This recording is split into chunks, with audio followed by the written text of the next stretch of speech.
चलिए आज हम लोग स्पेक्ट्रम में पढ़ेंगे, ठीक है।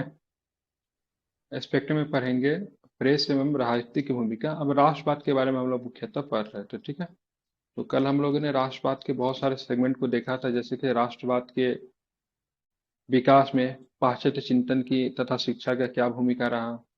उसके बाद हम लोगों ने देखा था देश का राजनीतिक, प्रशासनिक एवं आर्थिक एकीकरण ने किस प्रकार से राष्ट्रवाद को प्रभावित किया। भारतीय औपनिवेशिक हितों में विरोधाभास ने किस प्रकार से राष्ट्रवाद को मतलब क्या किया, प्रभावित किया।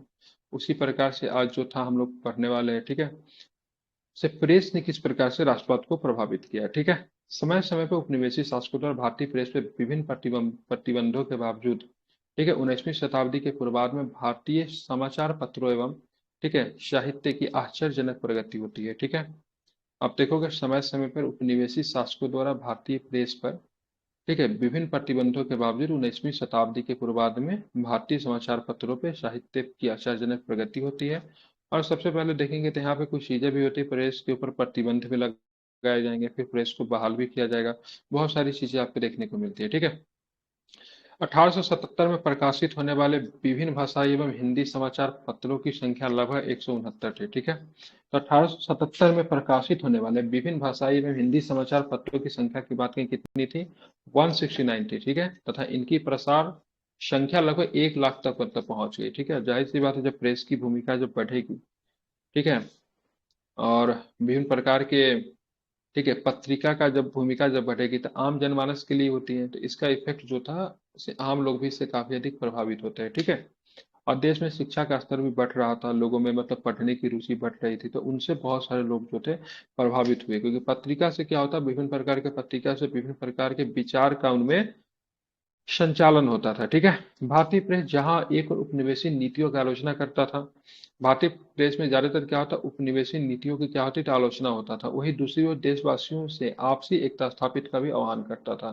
तो भारतीय प्रेस की बात करेंगे तो एक और क्या बोलते थे, उपनिवेशी उपनिवेशी नीतियों का मतलब क्या करते थे, तो ध्यान में रखेंगे वो आलोचना करते थे। और दूसरी ओर क्या बोलते थे, तो भाई साहब भारत जो देशवासी जो है आपस में क्या करे, एकता कायम करके रखे, ठीक है। इससे क्या हुआ, तो बहुत हद तक मतलब क्या हुआ, तो लोग जो थे प्रभावित हुए और उनका झुकाव मतलब कहाँ गया, राष्ट्रवाद की तरफ उनका झुकाव मतलब बढ़ा, ठीक है। आधुनिक विचारों में व्यवस्था, यथा स्वशासन, लोकतंत्र, दीवानी अधिकार एवं औद्योगिकरण इत्यादि के प्रचार प्रसार में भी महत्वपूर्ण भूमिका निभाई। समाचार पत्रों की बात करें, जर्नल्स जर्नल्स थे, ठीक है, पैम्पलेट्स थे तथा राष्ट्रवादी साहित्य ने देश के विभिन्न भागों में स्थिति राष्ट्रवादी नेताओं के मध्य विचारों के आदान प्रदान में भी सहायता पहुंचाई, ठीक है। अब उनको किसी प्रकार का कोई मूवमेंट चलाना पड़ता था, आंदोलन चलाना पड़ता था, या फिर अपने विचारों को रखना पड़ता था, तो वो मतलब आराम से प्रेस के माध्यम से, पत्र के माध्यम से, पैम्पलेट के माध्यम से वो क्या कर सकते थे, अपने विचारों को रख सकते थे, ठीक है। कोई भी आंदोलन चलाना होता था, ठीक है, या फिर किसी प्रकार की क्रांतिकारी विचारधारा को पहुंचाना होता था, तो पैम्पलेट के माध्यम से क्या कर सकते थे, वो एक जगह से दूसरी जगह तक अपने विचारधारा को पहुंचा सकते थे, जो कि राष्ट्रवाद के मार्ग में एक प्रमुख भूमिका निभाई।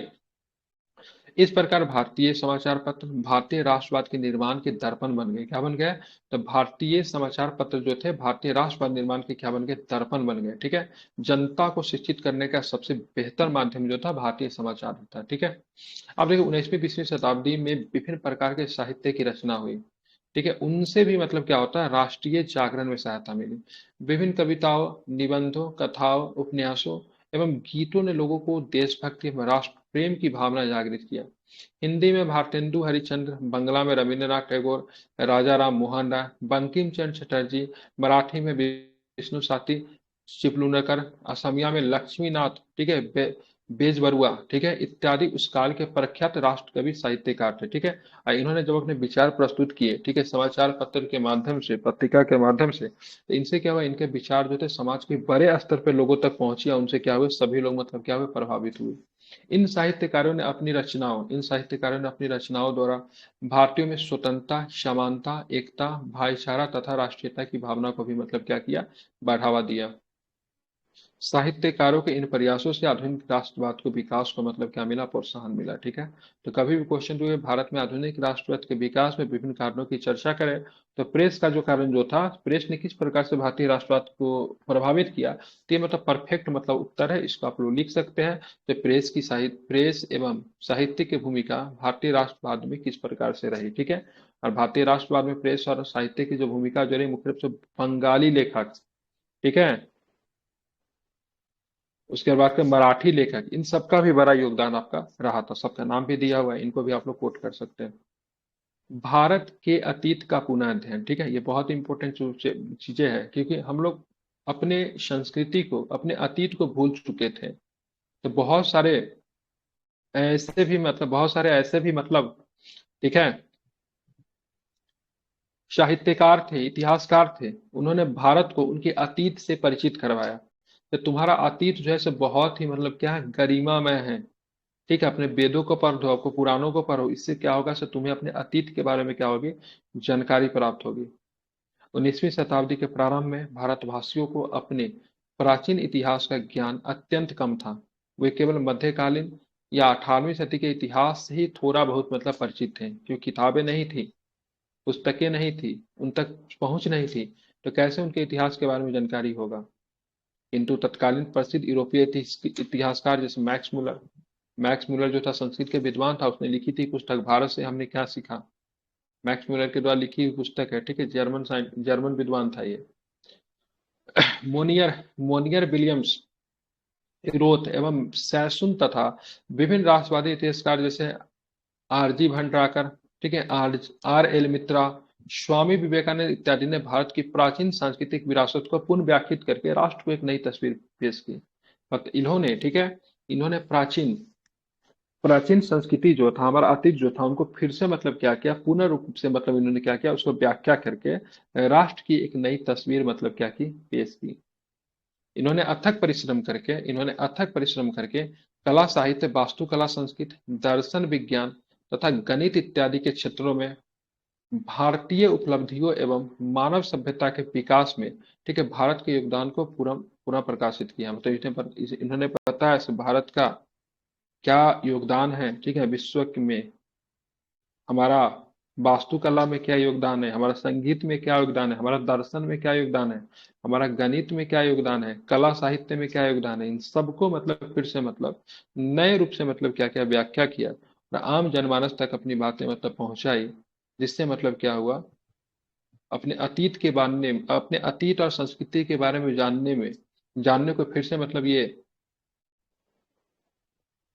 आधार मतलब भारतीयों को मिला, जिससे भी मतलब क्या हुआ, राष्ट्रवाद का मतलब क्या हुआ, विकास हुआ।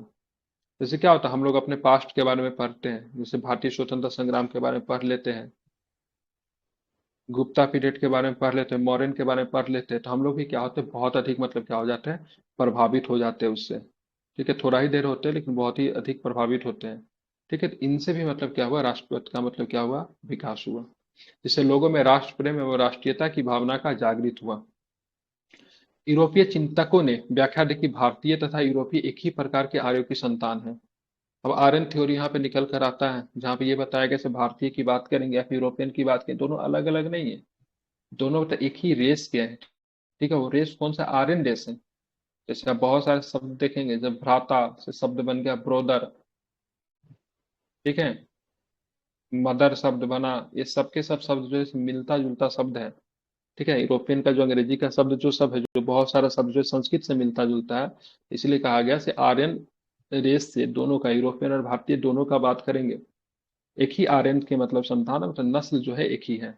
इनका भारतवासियों पर मनोवैज्ञानिक प्रभाव पड़ा तथा उनमें प्रजातीयहीनता की भावना जाती रही, अपने आप को थोड़ा हीन समझते थे। लेकिन जब ये थ्योरी आया से भाई साहब यूरोपियंस भी आर्यंस हैं, हम भी आर्यंस हैं, तो उनको अपने आप में मतलब हीनता की कमी महसूस हुई। इनसे भी मतलब क्या हुआ, तो इनसे भी आप देखोगे राष्ट्रवाद का विकास हुआ। ठीक है, इसे देशवासियों में यह भ्रांति भी दूर हो गई कि वे सदैव ही गुलामी की दास्ता के अधीन जीते रहे हैं। ठीक है, ऐसा नहीं, कभी वो भी मतलब रूलर क्लास थे, एक होता है रूलर क्लास होता है, एक होता है गुलाम होता है। ये भी कभी, आर्यंस क्या था, आर्यन थ्योरी आप देखोगे तो ऐसा कहते, अब तो एनसीईआरटी ने मानना इनकार कर दिया है, लेकिन ऐसा कहते हैं आर्यन भी तो रूलर क्लास, उन्होंने भारत पे आक्रमण किया था। हालांकि ये यूरोपियंस के द्वारा बनाया गया थ्योरी है। भारतीय इतिहासकार इसे नकानी करते हैं। अभी एनसीईआरटी ने बोला भाई साहब ऐसा कुछ नहीं हुआ था, ठीक है। वे हाल फिलहाल में भी चर्चा का विषय था। तो इस तरीके से भारत के अतीत का पुनः अध्ययन करना, ठीक है। ऐसा नहीं कि भारत का अतीत गुम हो गया था, गुम नहीं था, उनको लोगों तक लाने का प्रश्रय कुछ विद्वानों ने लेकर आया। जैसे किसी बात करेंगे, स्वामी दयानंद सरस्वती का एक नारा, बैक टू वेदा, वेदों की ओर लौटो। मतलब वेदों को पढ़ो, वेदों को समझो, उससे आपको भारतीय दर्शन की समझ आएगी। भारत में इतना सा मतलब दर्शन शुरू से ही मतलब अलौकिक दर्शन आपको भारत में आपको देखने को मिला। ज्ञान का विकास हुआ, विज्ञान का विकास हुआ, गणित का विकास हुआ, इतना आर्ट एंड कल्चर आपको देखने को मिलता है। तो इन सब से लोग जो परिचित हुए तो अपने आप को गौरवान्वित महसूस करने लगे, और उनमें अपने राष्ट्र के प्रति, अपने देशवासियों के प्रति क्या हुआ, एक तरह से आप देखोगे प्रेम का विकास हुआ। इससे भी राष्ट्रवाद के विकास में मतलब प्रमुख भूमिका के तौर पे देखी जा सकती है। आप देखेंगे सामाजिक धार्मिक सुधार आंदोलन का विकासात्मक स्वरूप, ये चैप्टर के बारे में हम लोग पीछे के क्लास में पढ़ चुके थे, लेकिन इसका भी राष्ट्रवाद के विकास में प्रमुख भूमिका होती है। 19वीं शताब्दी में भारत में विभिन्न सामाजिक एवं धार्मिक सुधार आंदोलन प्रारंभ हुए। इन आंदोलनों ने सामाजिक धार्मिक नव जागरण का कार्यक्रम अपनाया और सारे देश को मतलब क्या किया, प्रभावित किया। आंदोलनकारियों ने व्यक्ति स्वतंत्र, सामाजिक एकता और राष्ट्रवाद के सिद्धांतों पर जोर दिया और उनके लिए मतलब क्या किया, संघर्ष किया। इन आंदोलनों ने विभिन्न सामाजिक कुरीतियों को दूर करके सामाजिक एकता कायम की। अब क्या था, समाज में बहुत अधिक दूरी बढ़ गई थी, ठीक है। सोसाइटी जो था बहुत अधिक जो था, एक लोग से दूसरे लोग के बीच में दूरी बहुत अधिक बढ़ रही थी। लेकिन सामाजिक सांस्कृतिक आंदोलन जब चलता है तो समाज के बीच में क्या होता है, दूरी कम होता है। इससे भी मतलब क्या होता है, राष्ट्रवाद का मतलब क्या होता है, विकास होता है। मतलब उनको बोला गया कि भाई साहब आप अलग अलग नहीं हो, आप लोग क्या है, एक ही हो। आपस में अगर मिलकर नहीं रहोगे तो जिंदगी आपकी गुलामी करती हुई गुजर जाएगी। तो इससे भी आप देखोगे राष्ट्रवाद का विकास होता है, ठीक है। आगे चल के बहुत सारा संगठन वगैरह के बारे में दिया होगा, तो संगठन वगैरह जो बनता है उनसे भी राष्ट्रवाद की भूमिका काफी अधिक मतलब क्या हो जाती, तीव्र हो जाती है। समाज सुधार के प्रस्तावों को सरकारी अनुमति में विलंब ने समाज सुधारों को ये सोचने पर विवश कर दिया कि जब तक स्वशासन नहीं होगा, सुधार संबंधी विधेयकों को पूर्णतः सरकारी सहमति में सहयोग नहीं मिल पाएगा, ठीक है। सुधार आंदोलनों ने देशवासियों में साहस जुटाया कि वो अंग्रेज शासन के विरुद्ध संघर्ष करें, ठीक है। तो ये बहुत प्रमुख चीजें थी। अब समाज में जो सबसे सबसे बड़ा वर्ग जो होता है उसको बोलते हैं मध्यम वर्ग कहते हैं, ठीक है। मध्यम वर्ग, आप लोग अभी हाल फिलहाल में, ठीक है, आप लोग मिडिल क्लास का नाम जो सुनते हैं, ठीक है, वही जो था, ठीक है, मध्य वर्गीय था, ठीक है, मध्य वर्गीय। अब यूरोप में जितना भी आंदोलन हुआ सब के सब मध्य वर्गीय वर्ग में होता है, ठीक है। इसको बुजुर्गा क्लास के नाम से भी इनको जानते हैं, ठीक है। इस वर्ग में कौन सा लोग आते थे, इस वर्ग में डॉक्टर, इंजीनियर, पढ़े लिखे लोग, ज्यादातर पढ़े लिखे लोग जो होते हैं इसी वर्ग के अंतर्गत आते हैं, ठीक है। जितने भी वर्किंग क्लास जो होते हैं, जो कि मतलब कारखाना में जॉब करने वाले, कारखाना में तो नहीं, ऑफिस वगैरह में जॉब करने वाले लोग होते हैं, पढ़े लिखे काम करने वाले लोग जो आते हैं सबके सब मध्य वर्गीय में ही आते हैं, ठीक है। ध्यान में रखेंगे, ठीक है। तो बुजुर्गा वर्ग ने तो ऑलरेडी आपको यूरोप में फ्रेंच रेवोल्यूशन, ठीक है, और रशियन रेवोल्यूशन, ये सबको लीड किया ही था। तो अब यहाँ पर भी भारत में भी इनकी भूमिका रहेगी, ठीक है। क्योंकि ये वर्ग जो है ना, ये वर्ग जो था सीखने में विश्वास रखता है, ठीक है। ये जल्दी से अंग्रेजी भाषा को सीख जाएगा, ठीक है। रोजगार शिक्षा में यथोचित बढ़ोतरी आपको देखने को मिलेगी, ठीक है। तो देखेंगे अंग्रेजों की प्रशासनिक तथा आर्थिक प्रक्रिया से नगरों में एक मध्यवर्गीय नागरिकों की श्रेणी क्या होती है, उत्पन्न होती है, ठीक है। इन नवीन श्रेणी तत्परता से अंग्रेजी भाषा सीख ली, ठीक है। मतलब सीखने की क्या थी, इनमें लग थी, बहुत जल्दी से अंग्रेजी भाषा को सीखा, जिससे अंग्रेजी भाषा सीखते ही इनको क्या मिला, तो इनको रोजगार तथा सामाजिक प्रतिष्ठा दोनों ही मतलब क्या होने लगे, प्राप्त होने लगे। ये नवीन श्रेणी अपनी शिक्षा, समाज में उन्नत स्थान तथा प्रशासक वर्ग के समीप, ठीक है, होने के कारण आगे आ गए।